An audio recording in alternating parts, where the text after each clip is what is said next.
It is such a pleasure to be with you today, and such an honor to speak before individuals who I truly have come to recognize, to appreciate, and respect, not just because of who you are, but the body of work that you bring to our community. I find power in this concept and this energy and this body of research and curriculum and teaching and acts and actions and ideas behind mindfulness. Every one of the achievement gaps that I encounter in our public school system, every one of the learning deficiencies in terms of reading or writing, math, science, academic adequacies, those gaps, those deficits are always preceded by opportunity gaps. The lack of respect and or responsibility represents, in fact, one of those opportunity gaps. A lot of folks expect that every single child who shows up in our schools has been taught respect, responsibility, and emotional restraint, to not just offensively react to stimulus, but in fact digest and be calm and introspective.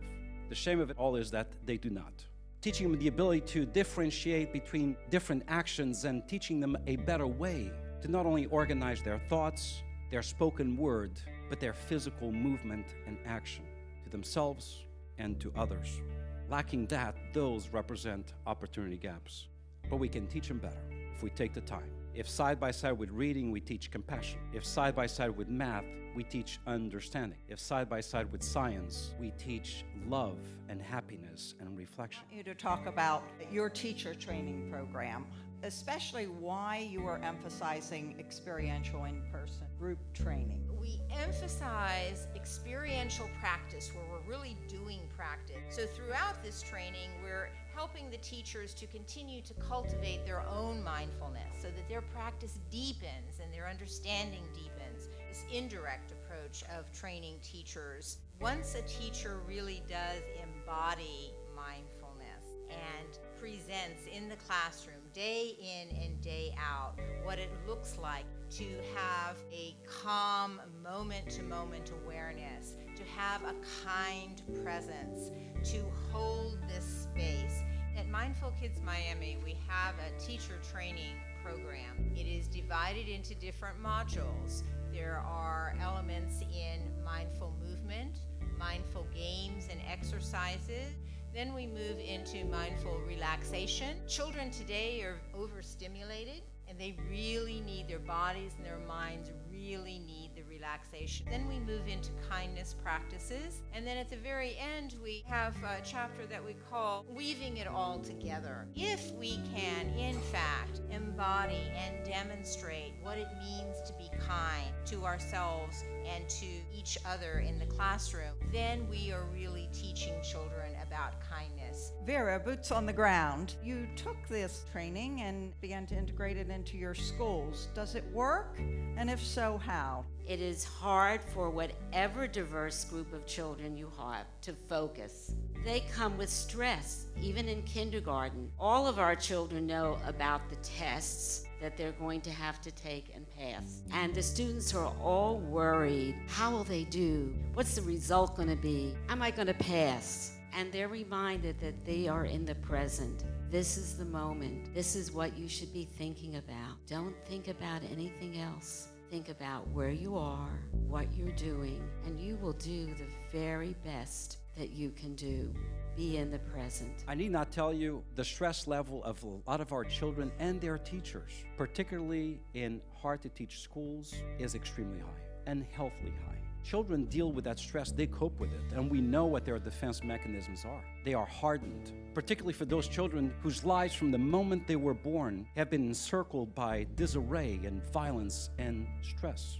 A 7 to 8 year old with a stress level and post-traumatic stress symptoms comparable to that of a soldier. What society are we accepting when that is the reality? Children and adults don't know how to deal with stress and anxiety. More often than not, those same children and adults respond to stress and anxiety with anger and aggression. Mindfulness reduces anger and aggression, but don't expect them to learn it by themselves. They need to be taught. They need to be taught. One of the things that we like to do when a situation comes up, teaching in the moment that something arises, if you can really be present, be mindful in that moment, and use that opportunity, everybody gets it. It's very powerful. When something like that arises, rather than admonishing children or giving them a lecture about why this isn't a good thing to do. What we like to do is kind of gently come into the moment and bring them, guide them into a kindness practice. We try to teach kindness practices regularly, here and there, bits and pieces, but when it actually happens, just move them right into it. I call it holding the space. When we're teaching someone, we embody what we're teaching. You become the message. I think just relating to them and relating to everybody in a way where it's a belief that you can learn. This issue of improving relationships based on behavior modification, really putting the person who is in front of you the focus of your existence for that period of time. This is important in teaching for that teacher's ability to navigate a classroom of 24 children, but still dedicating the personalized, differentiated attention to each, as well as simultaneously managing the collective, is also important. Mindfulness builds relationship.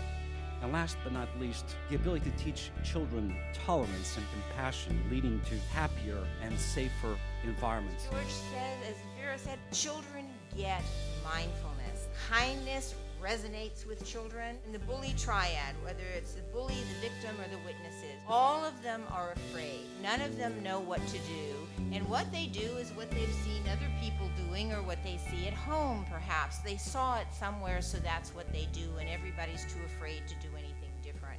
If you can, in those moments, show them what to do, it's almost like a big relief, because I think children by nature are kind, and if we can help them, they get it, they like it. And then, very shortly thereafter, they begin to do this spontaneously. We don't have to do it anymore. It comes from their mouths themselves. It's a beautiful thing to watch.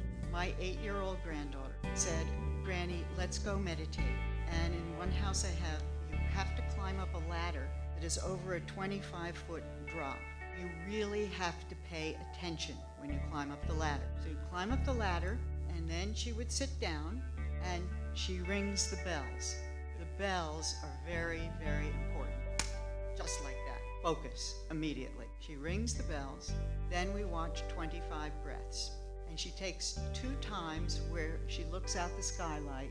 And I give this story, 1, because I love her a lot, and 2, because the children all get it so quickly, like that. I'll just tell one little quick story. The other morning I was at school very early, and we have a young man who was on the safety patrol this year, who last year had numerous behavior issues, many, and we kept working with him, and I saw him walking in with 2 brothers, and I said, "What happened?" And he said, "Well, this brother, the younger brother, was being picked on by the older brother, and I wanted you to talk to them about what," and it was just before school, and I almost was flat out. I just couldn't believe it. And here the student who might have reacted in a pushing manner with the other kids or getting run upset was acting in kindness.